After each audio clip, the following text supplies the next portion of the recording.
The London Top Show is sponsored by Khatabook in association with CoinSwitch Kuber.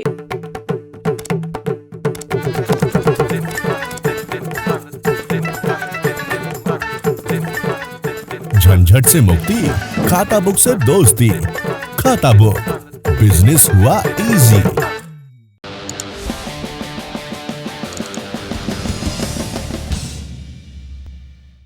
चुनाव से पहले नेताओं का दल बदल कोई नई बात नहीं। उत्तर प्रदेश में अगले साल की शुरुआत में चुनाव हैं, तो कांग्रेस के नेता जितिन प्रसाद बीजेपी में शामिल हो गए।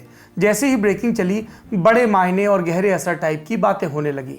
लेकिन टिप्पणीकारों का एक धड़ा वो भी रहा जिसने ये कहा कि प्रसाद जनाधार के हिसाब से बहुत बड़े नेता नहीं थे, इसलिए उनके जाने का प्रतीकात्मक महत्व ही है। फिर भी जितिन प्रसाद को लेकर चर्चाएं बंद नहीं हुई और इसके कारण समझे जा सकते हैं। कांग्रेस में नाराज चल रहे नेताओं ने पिछले साल सोनिया गांधी को चिट्ठी लिखी थी पार्टी में सुधार को लेकर। इस गुट को G23 कहा जाता है। इनके पार्टी छोड़ने को लेकर अटकलें लगाई जाती रही। आज जितिन प्रसाद के कांग्रेस छोड़ने से अटकलों की खबर बनने की शुरुआत हो गई।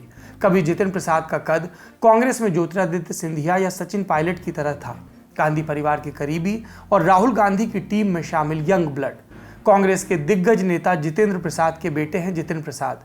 2001 में जितेंद्र प्रसाद की मौत के बाद जितिन प्रसाद ने उनकी विरासत संभाली। 2004 में शाहजहांपुर सीट से जीतकर पहली बार लोकसभा पहुंचे। यूपीए की पहली सरकार में जितिन प्रसाद को मंत्री बनाया गया। 2009 में जितिन प्रसाद नए परसीमन में धौरहरा लोकसभा सीट से लड़े और जीते। यूपीए 2 में भी पेट्रोलियम और सड़क परिवहन जैसे मंत्रालयों में राज्य मंत्री का पदभार मिला। 2014 का चुनाव जितिन प्रसाद हार गए। 2017 में तिलहर विधानसभा से लड़े लेकिन फिर हार गए। 2019 में धौरहरा से फिर लोकसभा चुनाव लड़े और हार गए। यूपी की राजनीति में इसके बाद प्रियंका गांधी का दखल बढ़ा तो वो और हाशिए पर चले गए। बीच बीच में अपनी नाराजगी भी दिखाई, लेकिन समझाइश के अलावा ज्यादा कुछ मिला नहीं। बीच में खबर आई कि उनको शायद यूपी में कांग्रेस का अध्यक्ष बनाया जाए, लेकिन वहां भी निराशा मिली। और फिर आज सुबह खबर आई कि वो बीजेपी में शामिल होंगे।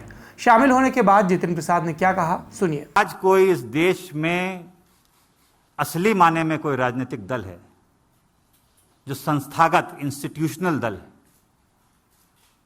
वो भारतीय जनता पार्टी है।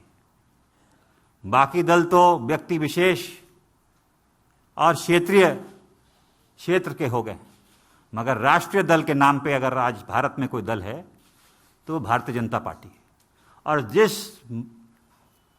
चुनौतियां और परिस्थितियों से हमारा देश और विदेश में भी, हमारी सीमाओं पे भी जो चुनौतियों का सामना कर रहा है, उसके लिए अगर आज इस देश हित में कोई दल और कोई नेता सबसे उपयुक्त और मजबूती के साथ खड़ा है देश हित में, तो भारतीय जनता पार्टी और प्रधानमंत्री नरेंद्र मोदी जी हैं। भाई साहब, बिटकॉइन में ट्रेड करने के लिए कम से कम कितने पैसे चाहिए? सिर्फ 100 रुपए में स्टार्ट कर सकते हो and takes only 5 minutes.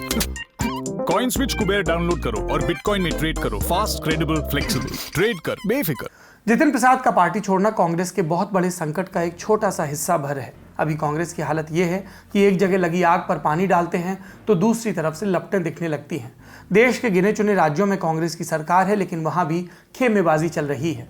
Punjab में मुख्यमंत्री अमरिंदर सिंह और नवजोत सिंह सिद्धू के गुट में झगड़ा चल रहा है। हाईकमान समझाइश में लगा है।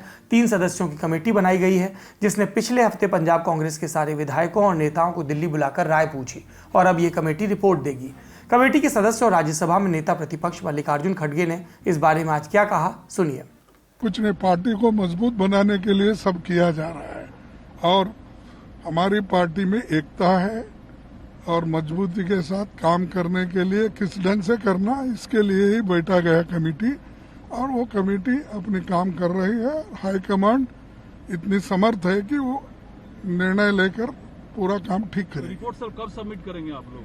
अभी 2-4 दिन में हो जाएगा। पंजाब जैसा संकट कांग्रेस शासित एक और राज्य राजस्थान में भी है। वहां भी कांग्रेस में फिर से एक बड़े तूफान की आहट होने लगी। पिछले साल सचिन पायलट ने अशोक गहलोत के खिलाफ बगावत की थी। रिजॉर्ट में विधायकों की बाड़ेबंदी वाला काम शुरू हो गया था। लगा कि सचिन पायलट ज्योतिरादित्य सिंधिया वाले रास्ते जाएंगे, लेकिन गहलोत अपनी सरकार की मजबूत किलेबंदी में कामयाब रहे। सचिन पायलट भी गांधी परिवार के समझाने पर लौट आए। फिर एक कमेटी बनाई गई ताकि झगड़ा शांत किया जा सके और पायलट का असंतोष दूर, लेकिन ज्यादा कुछ हुआ नहीं। सचिन पायलट खेमे के विधायकों को न मंत्रिमंडल में जगह मिली, न संगठन में तवज्जो। इसलिए अब पायलट खेमे का धैर्य जवाब देता दिख रहा है। उनके करीबी हिमाराम चौधरी जो विधायक थे, पिछले दिनों अपने पद से इस्तीफा दे चुके हैं। वेद प्रकाश सोलंकी जैसे और भी विधायक हैं जो खुल के मुख्यमंत्री अशोक गहलोत के खिलाफ बयान दे रहे हैं। कांग्रेस के केंद्रीय नेतृत्व पर भी सवाल उठ रहा है। कहा जा रहा है कि कांग्रेस में कोई सुनने वाला नहीं है। सचिन पायलट ने भी एक अंग्रेजी अखबार से बातचीत में इसी आशय की चीजें कही। कुल मिलाकर एक और संकट कांग्रेस के दरवाजे तक पहुंच गया है। कांग्रेस मजबूत विपक्ष की भूमिका निभाने के बजाय अपने ही झगड़ों में उलझी दिखती है और यहां से कांग्रेस को निकालने वाला मजबूत नेतृत्व भी अभी नजर नहीं आता।